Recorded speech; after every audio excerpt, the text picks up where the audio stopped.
Hello friends, ಎಲ್ಲರಿಗೂ ನಮಸ್ಕಾರ. ಹೇಗಿದ್ರೆ ಎಲ್ಲರೂ? ಇವತ್ತಿನ ನಮ್ಮ ವಿಡಿಯೋದಲ್ಲಿ ಬಾಳೆಕಾಯಿ ಗೊಜ್ಜು ಮಾಡೋದು ಹೇಗೆ ಅಂತ ನೋಡೋಣ ಬನ್ನಿ. ಇದಂತೂ ತುಂಬಾ ಈಸಿ ರೆಸಿಪಿ ಹಾಗೂ ತುಂಬ ಟೇಸ್ಟಿಯಾಗಿರುವಂಥ ಒಂದು ರೆಸಿಪಿ. ಬನ್ನಿ ಮಾಡೋದು ಹೇಗೆ ಅಂತ ನೋಡೋಣ. ಇದಕ್ಕೆ ನಾನು 2 ಬಾಳೆಕಾಯಿನ ತೊಗೊಂಡಿದ್ದೀನಿ. ಬಾಳೆಕಾಯಿನ ಸಿಪ್ಪೆ ನೀಟಾಗಿ ಬಿಡಿಸ್ಕೊಳ್ಳೋಣ. ನಂತರ ಇದನ್ನು ರೌಂಡಕ್ಕೆ ಕಟ್ ಮಾಡಿಕೊಂಡು ನೀರಲ್ಲಿ ಹಾಕಿ ಚೆನ್ನಾಗಿ ವಾಶ್ ಮಾಡ್ಕೊಳ್ಳೋಣ.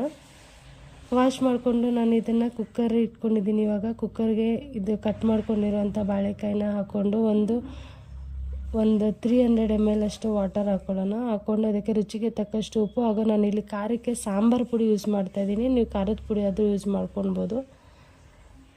ಸಾಂಬಾರು ಪುಡಿ ಹಾಕಿದರೆ ತುಂಬ ಟೇಸ್ಟಾಗಿರುತ್ತೆ. ಹಾಗೆ ಅರ್ಧ ಸ್ಪೂನ್ ಧನಿಯಾ ಪುಡಿ ಹಾಕ್ಕೊಂಡು ಚೆನ್ನಾಗಿ ಮಿಕ್ಸ್ ಮಾಡಿ 2 ವಿಸಿಲ್ ಬರೋವರೆಗೂ ಬಿಡೋಣ. ನಂತರ ಒಗ್ಗರಣೆಗೆ ಇಲ್ಲಿ ಒಂದು ಬಾಣಲಿ ಇಟ್ಕೊಂಡಿದ್ದೀನಿ. ಆ ಬಾಣಲಿಗೆ 2 ಸ್ಪೂನ್ ಎಣ್ಣೆ ಹಾಕ್ಕೊಂಡು ಸ್ವಲ್ಪ ಸಾಸಿವೆ ಹಾಕ್ಕೊಂಡಿದ್ದೀನಿ. ಸಿಡಿದ ನಂತರ ಇಲ್ಲಿ ನಾನು 10 ಎಸಳು ಬೆಳ್ಳುಳ್ಳಿನ ಜಜ್ಜಿ ಇಟ್ಕೊಂಡಿದ್ದೀನಿ. ಅದು ಕೂಡ ಇದಕ್ಕೆ ಹಾಕ್ಕೊಂಡು, ಹಾಗೆ ಒಂದು ಚಿಕ್ಕ ಗಡ್ಡೆ ಈರುಳ್ಳಿನ ಸಣ್ಣದಾಗಿ ಹಚ್ಕೊಂಡು ಹಾಕ್ಕೊಂಡಿದ್ದೀನಿ. ಸ್ವಲ್ಪ ಕರಿಬೇವು ಸೊಪ್ಪು ಅದನ್ನು ಹಾಕ್ಕೊಂಡು ಚೆನ್ನಾಗಿ ಫ್ರೈ ಮಾಡಿಕೊಂಡು, ನಂತರ ಕುಕ್ಕರಲ್ಲಿ ಏನು ಬೇಯಿಸ್ಕೊಂಡಿದ್ದೀವಲ್ಲ ಬಾಳೆಕಾಯಿನ ಅದನ್ನು ಸಹ ಇದಕ್ಕೆ ಹಾಕ್ಕೊಂಡು ಫ್ರೈ ಮಾಡ್ಕೊತಾ ಇದ್ದೀನಿ. ನಿಧಾನಕ್ಕೆ ಕಲಿಸ್ಕೊಳ್ಬೇಕಿಲ್ಲಿ, ಯಾಕಂದರೆ ಬಾಳೆಕಾಯಿ ಬೆಂದೋಗಿರುತ್ತೆ, ಇಲ್ಲಾಂದರೆ ಅದು ಪೇಸ್ಟ್ ಥರ ಆಗಿಬಿಡುತ್ತೆ. ಅದು ಒಂದು ಕುದಿ ಬಂದಮೇಲೆ ಇಲ್ಲಿ ನಾವು ಕೊತ್ತಂಬರಿ ಸೊಪ್ಪನ್ನ ಸ್ವಲ್ಪ ಹಾಕ್ಕೊಂಡು ನೀಟಾಗಿ ಮಿಕ್ಸ್ ಮಾಡ್ಕೊಳ್ಳೋಣ. ಅಷ್ಟೇ ಫ್ರೆಂಡ್ಸ್, ರೆಡಿಯಾಗಿದೆ ಬಾಳೆಕಾಯಿ ಗೊಜ್ಜು. ಇದನ್ನು ನಾವು ಚಪಾತಿಗಾಗಲಿ, ಅನ್ನಕ್ಕಾಗಲಿ ಅಥವಾ ಪಲ್ಯದ ಥರ ಸೈಡ್ ಡಿಶ್ಗಾದರೂ ತುಂಬಾ ಟೇಸ್ಟಿಯಾಗಿರುತ್ತೆ. ಇಲ್ಲ ನಾನು ಅನ್ನಕ್ಕೆ ಸರ್ವ್ ಮಾಡ್ಕೊತಾ ಇದ್ದೀನಿ.